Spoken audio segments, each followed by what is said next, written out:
Okay students, तो आज हम सब देखने जा रहे हैं cube roots of unity. Unity मतलब क्या होता है? वन। वन का क्यूब रूट क्या होगा, यहाँ देखते हैं। Find cube roots of unity. तो let cube root of unity, cube root of unity, cube root of one को हमने एक्स सपोज कर लिया, तो यदि हम एक्स का वैल्यू निकाल देंगे तो वही आपका क्या हो जाएगा? Cube root of unity. Unity का मतलब क्या होता है? वन। तो अब देखिए, x का वैल्यू निकालने के लिए यहाँ क्यूब रूट ऑफ वन है, तो ये क्यूब रूट कब हटेगा? जब दोनों साइड हम क्यूबिंग कर रहे हैं, क्यूब पावर क्यूब कर देते हैं। तो यहाँ x का पावर क्यूब हो गया और ये cube root of unity cube हट जाएगा, तो क्या आ जाएगा? वन। अब इम्प्लाइज दैट इस वन को इधर भेज देते हैं, तो एक्स क्यूब माइनस वन है ना, इज इक्वल टू यहाँ क्या हो जाएगा? जीरो। अब इम्प्लाइज दैट इसको लिख सकते हैं, एक्स क्यूब माइनस वन को वन क्यूब लिख सकते हैं। क्यों? क्योंकि वन का क्यूब, वन का पावर कुछ भी कर दीजिएगा, क्या आएगा? वन ही आएगा। अब ये आपका फॉर्मूला पे टूट जाएगा, a cube minus b cube. तो a cube minus b cube का फॉर्मूला आपको मालूम होगा। A cube minus b cube is equal to क्या होता है? A minus b into a square plus a b plus b square हो गया। अब इम्प्लाइज दैट इस फॉर्मूला के आधार पे हम इसको ब्रेक कर देंगे। A cube minus b cube तो क्या हो जाएगा बताइए? ए माइनस बी मतलब x minus one into a square, तो एक्स स्क्वायर, अब प्लस ए बी तो प्लस एक्स इंटू वन, अब प्लस बी स्क्वायर तो one square is equal to zero. अब implies that x minus one into यह क्या हो जाएगा? एक्स स्क्वायर अब प्लस एक्स अब प्लस वन का square one is equal to zero.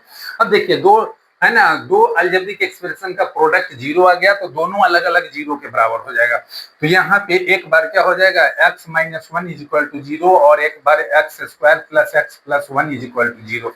तो इससे रिजल्ट क्या आ जाएगा? X is equal to one, और ये तो क्वाड्रेटिक इक्वेशन आ जाएगा। हो गया। क्वाड्रेटिक इक्वेशन का रूट्स निकालने के लिए एक्स इज इक्वल टू क्या होता है बताइए? है ना, माइनस बी होता है ना formula. x is equal to minus B plus minus root under B square minus four A C by two A होता है। क्वाड्रेटिक इक्वेशन का फॉर्मूला हो गया। तो x का वैल्यू यहाँ माइनस बी, बी के जगह क्या है? वन है। वन इंटू एक्स तो minus one plus minus root under B square मतलब one square minus four into A के जगह क्या हो गया? वन, इंटू सी के जगह भी one, divided by two into A. तो ए क्या है? एक्स स्क्वायर का कोएफिशिएंट वन आ गया। अब इम्प्लाइज दैट इससे हम लिख सकते हैं इसका वैल्यू की, है ना, इसी को निकाल लेते हैं, इज इक्वल टू यह minus one plus minus root under, देखिए वन का square one, minus four into one तो four, minus four, one minus four तो क्या हो जाएगा? Minus three and whole divided by two into one तो two is equal to, इसको लिख सकते हैं minus one plus minus root under minus three को क्या लिख देंगे? Root under three I and divided by two. अब इज इक्वल टू इसको लिख सकते हैं, ये दो वैल्यू आ गया, एक minus one plus root three i by two और एक minus one minus root three i by two. अब देखिए, इसको यदि हम लोग अल्फा ले लेंगे तो यह अल्फा स्क्वायर हो जाएगा। ये properties of cube roots of unity होता है। इसको यदि हम ए ले लेंगे तो यह ए स्क्वायर हो जाएगा, यह यदि बी ले लेंगे तो यह बी स्क्वायर, दोनों एक दूसरे के स्क्वायर के बराबर होता है। इसको हम लोग वेरीफाई करते हैं, नेक्स्ट क्लास में करेंगे। तो पहला वाला को हम ओमेगा मान लेते हैं, यह ओमेगा हो गया, तो यह हो गया ओमेगा स्क्वायर।